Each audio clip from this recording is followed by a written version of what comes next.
pessoas, esse é mais um Nerdologia, e aqui quem fala é a Dark Sorcerer, e eu sou um 337. Não, pera, aqui é a Mila, e eu sou cientista da computação, professora, divulgadora de ciência e tecnologia no canal Peixe Babel. E se você não entendeu nada que eu falei, tudo bem. Hoje você vai entender o que motiva a criação de novos dialetos exclusivos da internet e por que isso é tão importante.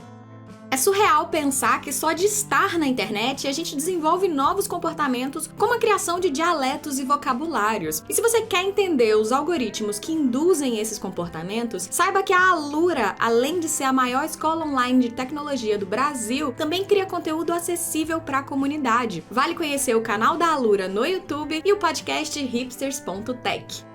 E se você é profissional da tecnologia, seja iniciante ou avançado, a Alura também pode te ajudar. Com uma única matrícula, você tem acesso a um universo de cursos e formações com novos lançamentos a todo vapor. Se liga nas formações em Machine Learning para negócios digitais, streaming e até React, mas não é o React do Casemiro, e sim aquele que usa TypeScript. E você tem 10% de desconto na matrícula clicando no link aqui na descrição.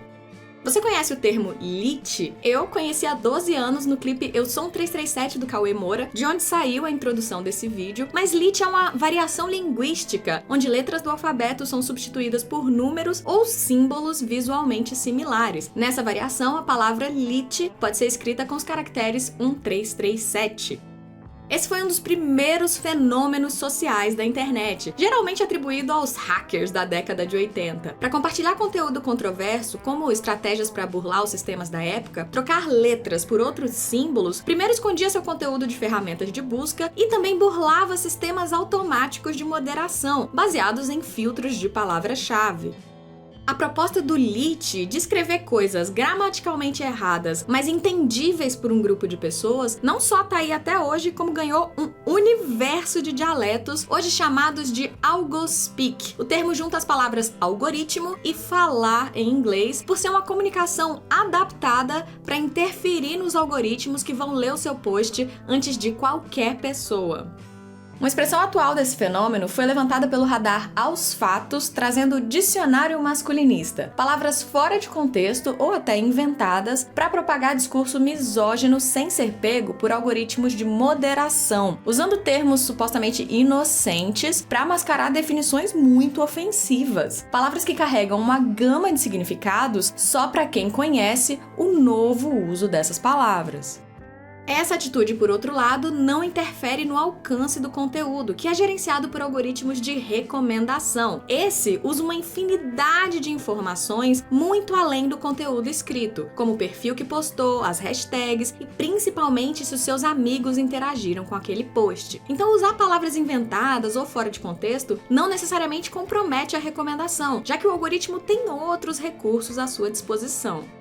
A pesquisadora Emily van der Nagel deu uma nova perspectiva para essa preocupação com as palavras que a gente escreve online. Ela pesquisou as conexões forçadas, quando seu post cai na timeline de pessoas indesejadas. Imagine que você quer, criticar o filme do Avatar, mas não quer cair na timeline dos fãs. Então mistura letras, acrescenta símbolos ou até deixa de falar o nome, se escondendo do algoritmo sem comprometer o entendimento das pessoas lendo o seu post. Independente das regras de recomendação, isso faz sentido por conta de outro mecanismo, a busca. Quando você menciona o filme, alguém está buscando sobre ele ou bots estão monitorando o uso do termo. Então você acaba entrando nesses novos círculos, mesmo que a palavra em questão seja nova ou inventada. Basta que outras pessoas conheçam o termo e interajam com o seu post para fazer a roda da recomendação girar.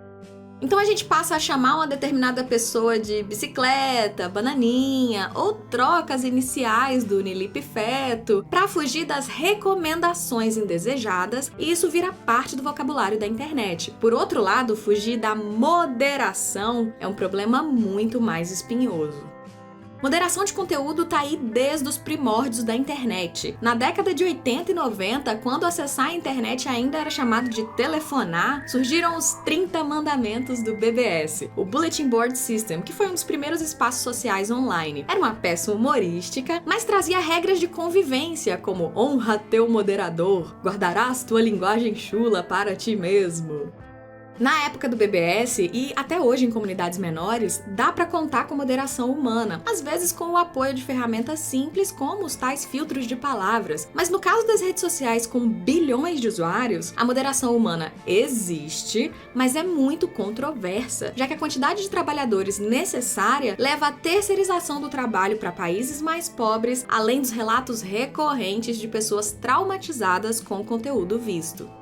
Quem quiser saber mais sobre esses casos extremos, tem o documentário The Cleaners. Mas o ponto é que automatizar a moderação é importante não só pelo volume de posts, mas pela saúde emocional dos trabalhadores. No caso do texto, a moderação automática vai desde monitorar palavras-chave, como rolou durante a pandemia da Covid, até identificar conceitos subjetivos, como o chamado conteúdo tóxico, que pode ser abuso, ameaça, discurso de ódio, entre outras formas de agressão.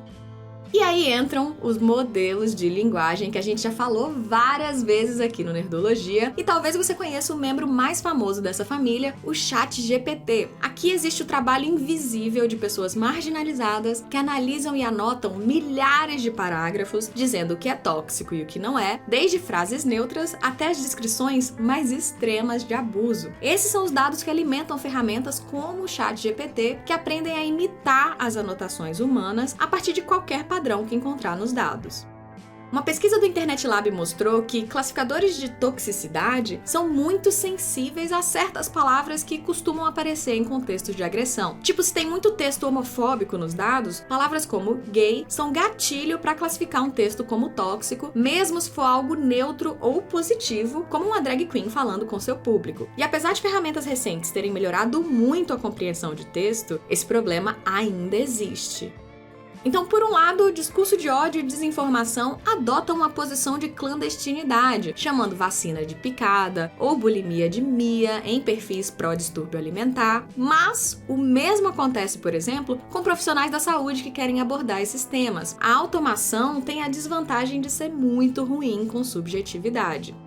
E mesmo assumindo o modelo de linguagem perfeito, totalmente capaz de lidar com subjetividade, e não, eu não tô falando do ChatGPT que ainda não chegou lá, um grande problema é atualizar esse conhecimento. Por isso a gente vê diálogos frustrantes, como perguntar sobre o novo Avatar e ouvir o ChatGPT falar com tranquilidade que ainda não foi lançado. Já que os dados que ele conhece vão só até 2021, novos contextos, acontecimentos e até novos usos da linguagem conseguem confundir até mesmo o melhor dos modelos.